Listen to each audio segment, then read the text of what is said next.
Gurmahagud Cahirlock, Canara. We need to talk. Ireland needs to talk. We need to have a conversation about the much publicised government plans to get rid of the triple lock. And it's one thing to get rid of something. What are you going to replace it with? And that's not yet clear. I'm sure it will be when the legislation is published. My hope is that this legislation is not guillotined in the way that we've seen so much legislation guillotined through this House.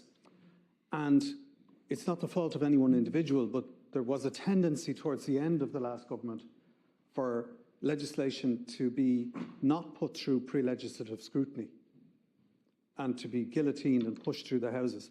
And that happened with the wording of the two amendments to the Constitution that were rejected by the Irish people last year. So I think we need to be very clear what we mean if we remove UN authorisation as one of the layers of the triple lock. Because what that means in effect is that the only recourse then is government approval and Oireachtas approval. But if you have a simple government majority, as you enjoy now, it means that any future Irish government can send any number of Irish troops anywhere in the world without recourse to the wishes and the desires of the Irish people. And I think we need to be really, really careful about that. Do I trust the government? Do I trust my colleagues across the floor here? I do. But governments get it wrong. And if we get it wrong in the sending of Irish men and women, our children, our grandchildren, it's a very, very serious matter. So I'm proposing that under no circumstances should a simple government majority be allowed to send Irish troops abroad when that number is over 50.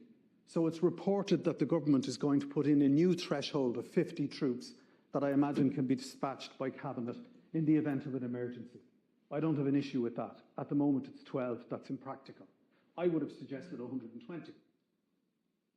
But if it's over 50, then it should be a 2/3 majority in the Dáil and the Seanad. And it should be a free vote. No whip. Everybody should vote with their own conscience when you put men and women in harm's way. And I believe that no TD and no senator, none of us here, should ever be whipped into a decision to send our troops in harm's way.